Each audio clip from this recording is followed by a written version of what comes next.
quick thank you to our sponsors for making this podcast possible. They keep this show free to listen to. Weeknight dinners always get me down. Trying to figure out a nutritious and delicious meal for my girls is such a chore. But with Knorr sides and bouillon, you can create amazing dinners with little to no effort. It's not a secret that we all love combo meals from our favorite fast food restaurants. They're delicious and affordable. What if there was a way to make mouth-watering and actually nutritious combo meals in your own kitchen? Introducing Knorr Taste Combos, a menu of delicious, affordable, and well-balanced meals that you can prepare at home in 30 minutes or less. Knorr is the not-so-secret ingredient from its bouillon to its rice and pasta sides that brings major flavor to delicious home-cooked meals. My personal favorites are the cheddar broccoli bowls and the chicken tacos. Knorr makes making dinner easy and delicious. Check out Knorr to bring more peace to your meal prep at Knorr.com.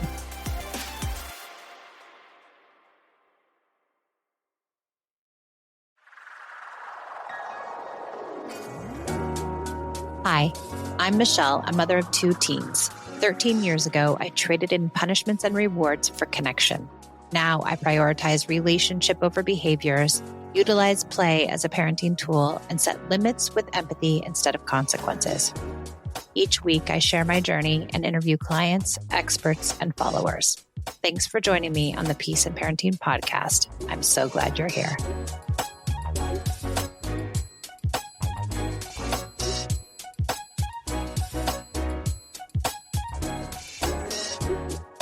Welcome to the Peace and Parenting podcast. I'm Michelle, and I have guest Taylor, who is going to come on and ask some parenting questions. Taylor, introduce yourself. I'm Taylor. I am from Utah. I have 3 boys, and I'm pregnant with baby number 4, who's a girl due in September. Yay. Okay. And Taylor and I were just talking offline for a minute, and I was like, you know what? Let's just get into it. So, Taylor, if you don't mind, will you tell us a little bit about your childhood background so we can then get started on some of these questions? Yeah, absolutely. So I was raised in an extremely chaotic home where everything was just straight to yelling, do this right now, because I said so, all of those things. I lived most of my teenage years without a door, no privacy. I was basically on house arrest, wasn't allowed to do anything other than school and sports and church activities, and then home. Oh my God. And then when I was 17, my parents sent me to one of those troubled teen schools. So I spent 10 months in southern Utah in a lockdown facility, essentially just counting down. I just that breaks my heart when I heard it the first time and now hearing it again. I'm sorry. That must have been really hard.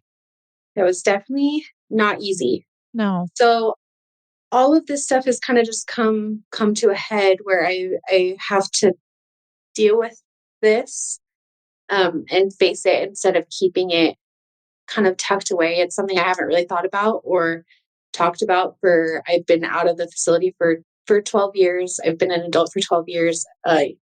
Now it's all kind of coming to a head. So I went no contact with my parents in April, and I've kind of shifted my focus onto healing from all of this stuff so that I can be better for my children going forward. Good for you. That's not easy. Good for you. Lots of people don't do that. So your kids are lucky. Thank you. Yeah. So what is it that's hard right now? So I would say my biggest issue with parenting is keeping my own emotions regulated and kind of unlearning that yelling is going to be the easiest way to get a response from my children. And they're young, they're babies. They're 5 and 3 and almost 2. So it's not like I'm dealing with teenagers or older kids or anything that might not be hearing me or whatever. It's just they're babies, and I'm feeling really guilty for the way that I have been treating them. I'm not horribly mean, but I've jumped straight to yelling because that's where that's all I know. Yeah, of course. Yeah, of course, is how to yell. to get attention. Yeah. And it's not like you're some horrible person and that you want to yell at your kids. And I think, first of all, like forgive yourself for that being your default because it's not your fault. I came from a yelling family too. Like I didn't know any better. And I didn't know where else to go with my emotions except for to yell at my kids. And so that's the first piece. We're going to be kind to ourselves around our yelling and forgive ourselves every time we yell and every time we mess up. We're going to very quickly forgive ourselves. So that's the first step. Because when we don't, then we get stuck in this loop of shame and anger and upset. And then it makes us yell more because we're feeling so bad about ourselves that we're in a bad place when we come back to our parenting. Yeah, that makes sense. Because I definitely end up in the loop. Yeah. Yelling and then just stuck. And then it feels like the whole day is ruined. It doesn't matter what I do. I feel like I can't come back from it. Yeah. But you can and you will. So what have you done that works as far as to help yourself? Is it the yelling you're mostly worried about and just the dysregulation? Yeah. Yeah, I think so. And just like letting go of like silly things and like the control and feeling like I need to be telling them what to be doing all the time. Right. When they're in my space, like when they're in my sight. Because they go outside, they play, and I don't think twice about what's going on. But the second I can see them, it's like, why are you doing that? Don't do that. Don't touch that. Put that away. Why are you getting more toys out? Why? And then it's just the rapid fire. Yeah.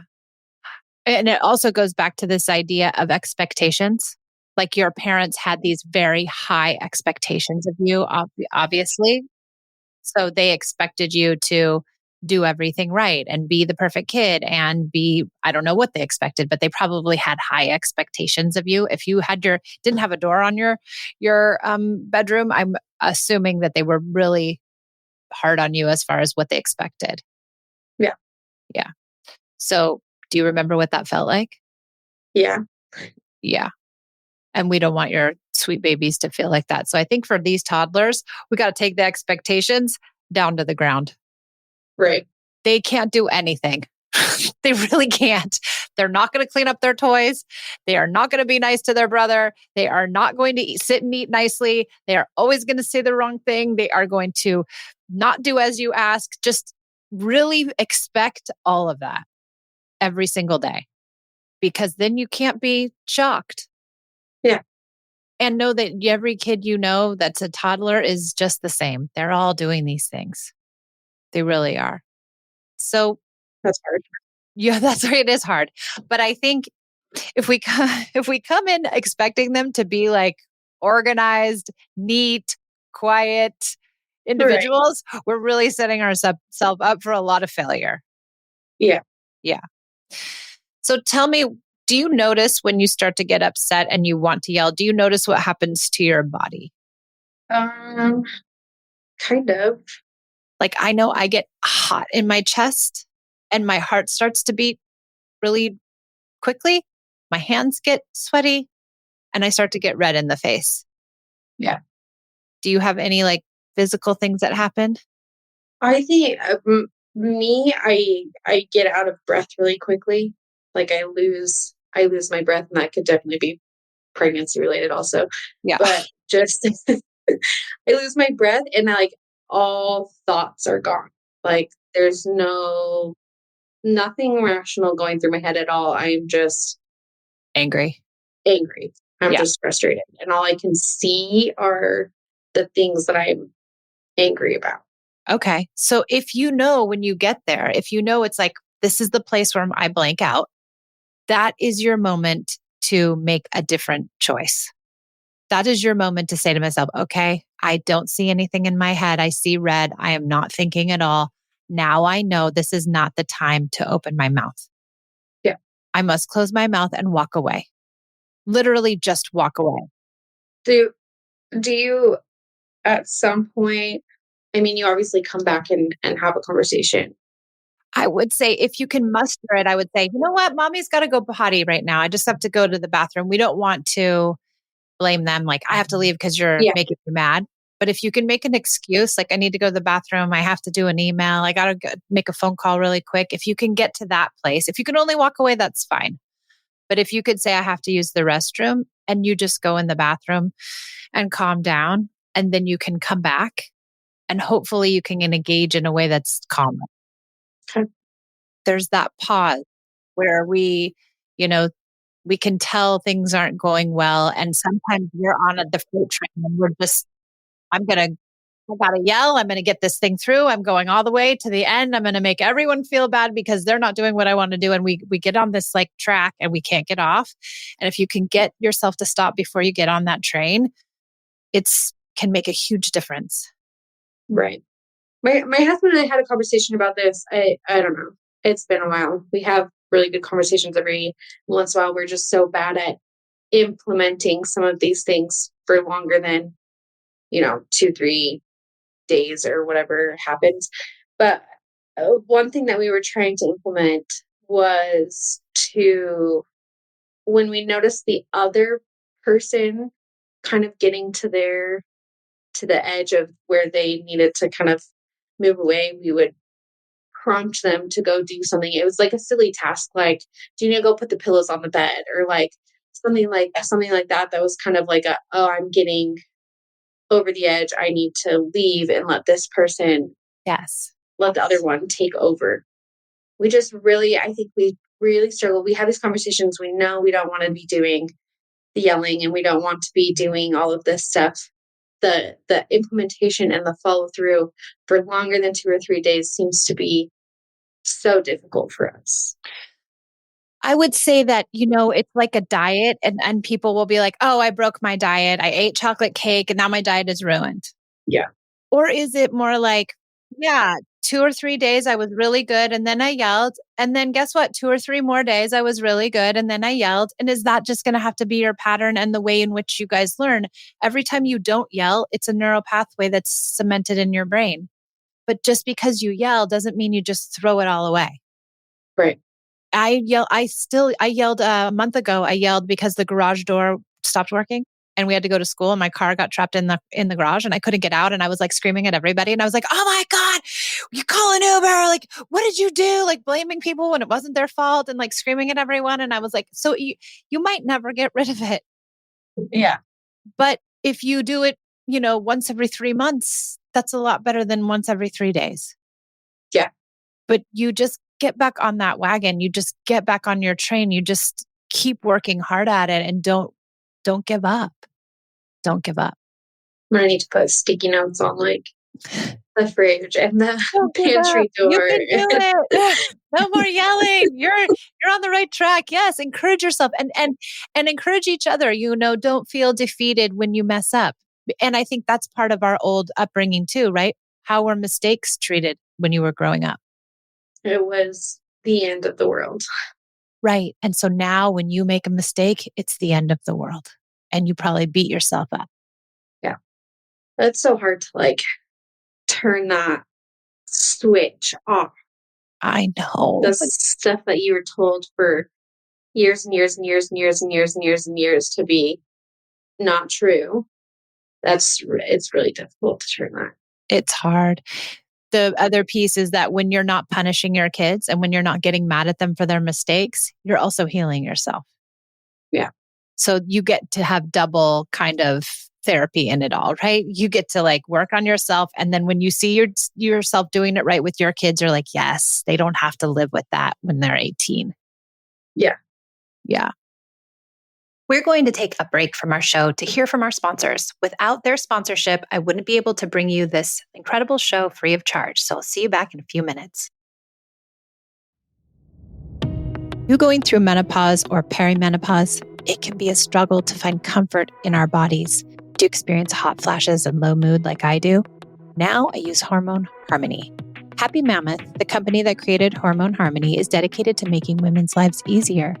And that means using only science-backed ingredients that have been proven to work for women. They make no compromise when it comes to quality, and it shows. Hormone Harmony contains science-backed herbal extracts called adaptogens. Now, here's the beauty about adaptogens. They help the body adapt to stressors, like chaotic hormonal changes that happen naturally throughout a woman's life. Hormone Harmony isn't just for menopause. Any woman with symptoms of hormonal imbalances can take it. And the biggest benefit? Feeling like myself again. That's what women mention over and over in their reviews, and there are over 17,000 reviews for Hormone Harmony. For a limited time, you can get 15% off your entire first order at happymammoth.com. Just use the code PEACE at checkout. That's happymammoth.com and use the code PEACE for 15% off today.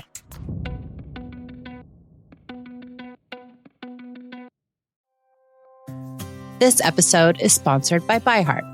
ByHeart is on a mission to make the best infant formula in the world. They use a patented protein blend that gets closest to breast milk.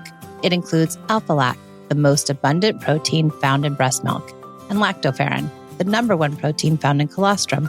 ByHeart's easy-to-digest formula and patented protein blend includes prebiotics and an 80-20 whey-to-casein ratio, just like in early breast milk, which is tailor-made for a newborn's digestive system.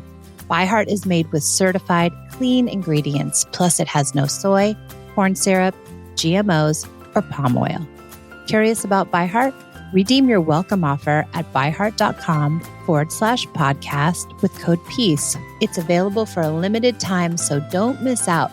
That's byheart.com/podcast with code PEACE, because every baby deserves the best start.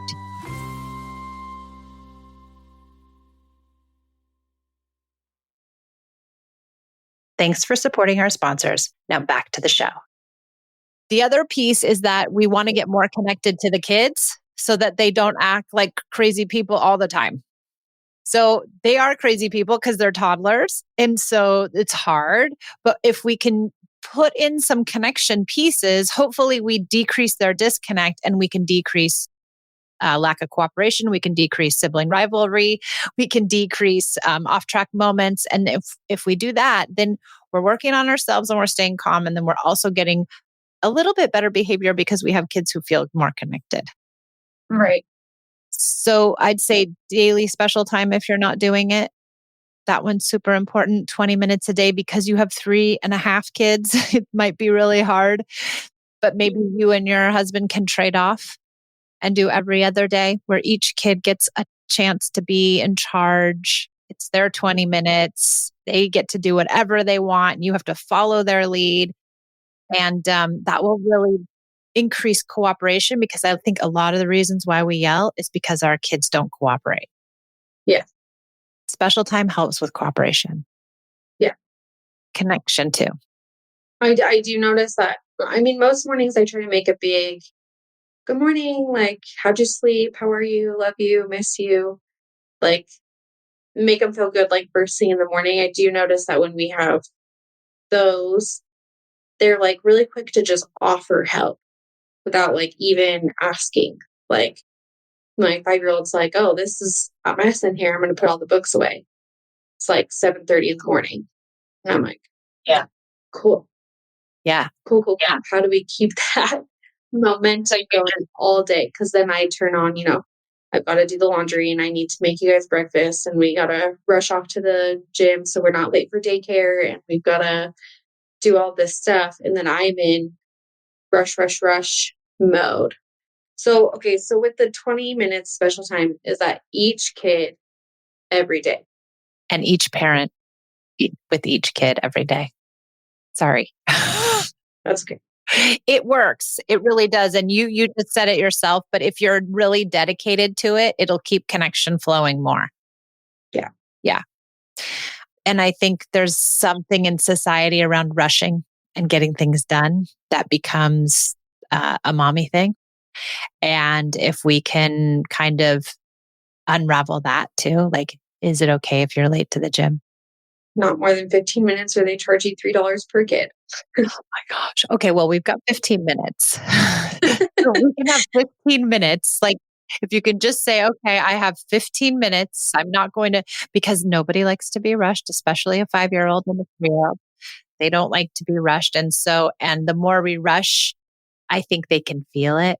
I think they vibe off of it, and it doesn't make anything feel better. So if you just say, listen, if I'm 5 minutes late, it's okay. Yeah. And maybe some days you will be 5 minutes late. And if they don't take pity on the woman with 3 kids and pregnant, then shame on them. I know. We're Shame on canceling them. soon, so it's okay. Okay, good. They don't seem very flexible. I don't like that. But I think, your to-do list is less important than the relationship you share with your kids. And you don't want to damage your relationship just to get your to-do list done. Yeah. And that's for sure reflection on how I was raised. Their list was more important than The me. relationship. That's right. So So you want to unravel that in your house. So if anytime you can put aside the laundry, anytime, I'm not saying let it all go and don't do anything, but I'm saying anytime you can set it aside and say, guess what? We're going to play hide and go seek. Hey, guess what, guys? We're not going to do the dishes this morning. Forget the dishes. We're going to go outside and play tag or whatever it is. Like, can you, sometimes let go to just get bonded with the kids? yeah, I don't know how to let go. I've been so high strung for so long. I mean, I was a rebellious teenager against those strict rules and high expectations. I was fairly rebellious. And then once I left that school, I kind of just conformed, Mm-hmm. just did what I had to do to try to keep the peace as best as I could and kind of meet those expectations and then created expectations for myself. And I think one of the issues that I did kind of bring into parenting was not wanting to be exactly like them. So I needed to be the exact opposite, which put a different set of high expectations on myself. And Yes. I need to just let go of all of the expectations and focus on creating a relationship with them. Like you see those reels on Instagram all the time that are like, you only have them for 18 summers and blah, blah, and you only have this many days and this many hours and stuff. And I'm like sobbing because I'm Yeah. like, my oldest is already 5. So I've already like lost some of that time there. No, now you're beating yourself up. It's a cycle. That's what my journal is. My journal is just the same cycle almost every single day. Yeah. So I think just really saying to yourself, you don't expect to be the perfect mom. You're not going to be the perfect mom. There's no way that doesn't exist. So can you do it good enough? And isn't that better than trying to do it perfectly and then failing and then beating yourself up and then punishing yourself up and then thinking like, I can't do it because I yelled again. And so I'm just not going to do anything. So it's just not worth it. Yeah. Nobody's perfect at this. And I think you hit on something that I think many people struggle with. We don't want to do it like our parents did it, but then we try so hard to do it the other way that we almost put like so much pressure on ourselves to do it the other way. And we create this whole other conundrum. Yeah. Because then I'm in this spiral of beating myself up at the end of every day.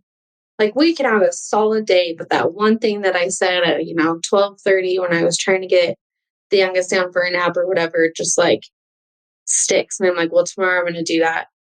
We're going to have the same day, but I'm not going to say that thing. But then I like set myself up to just have this horrible day because I'm so focused on not making those mistakes that I kind of sit and end up making a different set of mistakes. Why don't you have a journal that is just everything, all your wins? Every time you do something good, you got to put it in a journal, just a little separate tiny journal that's just wins. Because I think you're not recognizing all the good stuff you're doing, Taylor. Yeah. You're probably doing some incredible stuff with those kids. And you're like, you already think you ruined your 5-year-old. You did not. He's fine. Yeah. He's okay. He's good. Yeah, I'm sure he's great. He cleaned up the toys. Parents who are going to listen to this are going to be like, what's she talking about? She has a 5-year-old that cleans up toys. Send him my house. I mean, I have a hard time getting my 15-year-old to clean up anything. He's quick to point out things. He sings all those Daniel Tiger songs to me. If you feel so mad that you want to roar, take a deep breath and count to 4. and he sees me get like on the edge and starts singing Daniel Tiger. And like sometimes I laugh and sometimes I'm like, that pushed me over. I'm going. Do not sing Daniel Tiger to me. What if you told him, actually, what if you said, you know what? You can tell mommy when she's yelling at you that she can't yell at you. Yeah.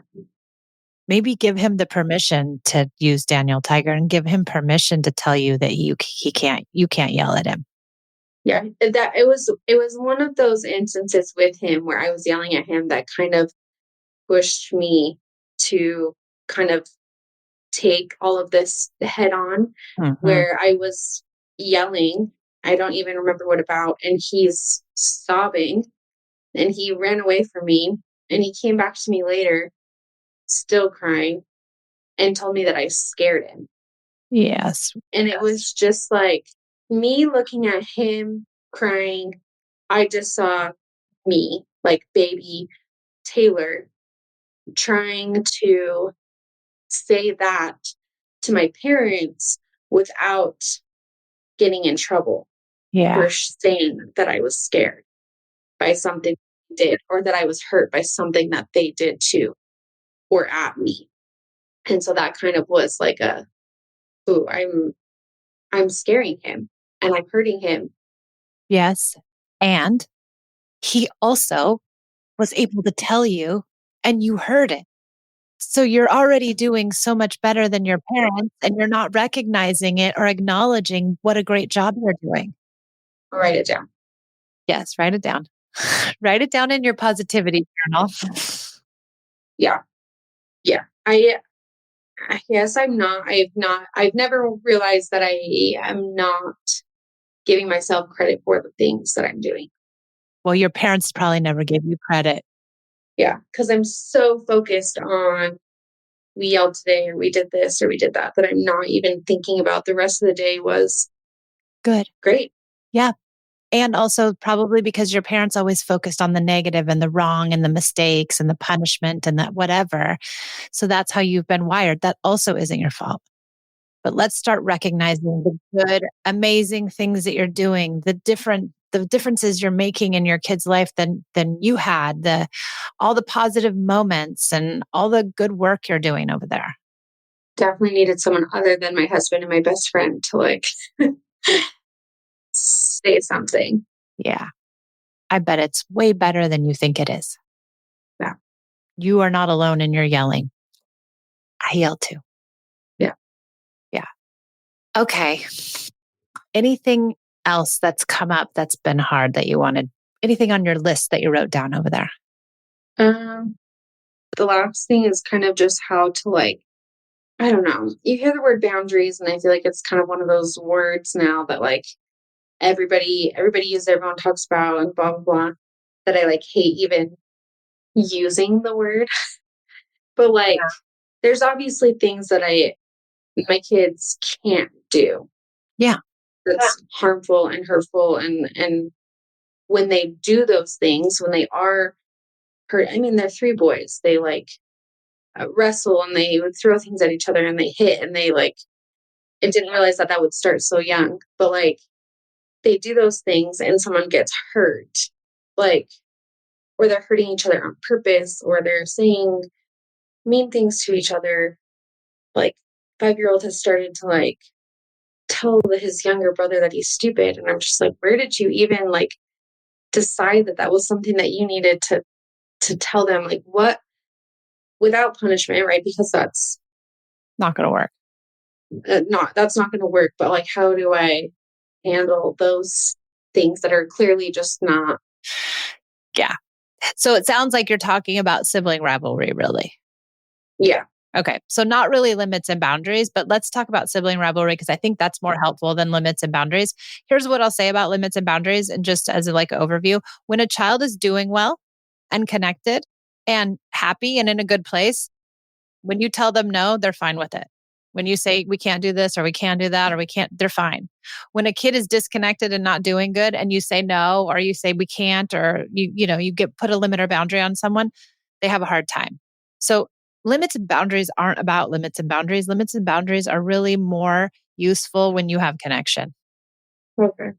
That's what I'll say about limits and boundaries. I could go on a whole huge tangent that I'm not going to go on because I don't think that's helpful for you. I think what's helpful for you is the sibling rivalry.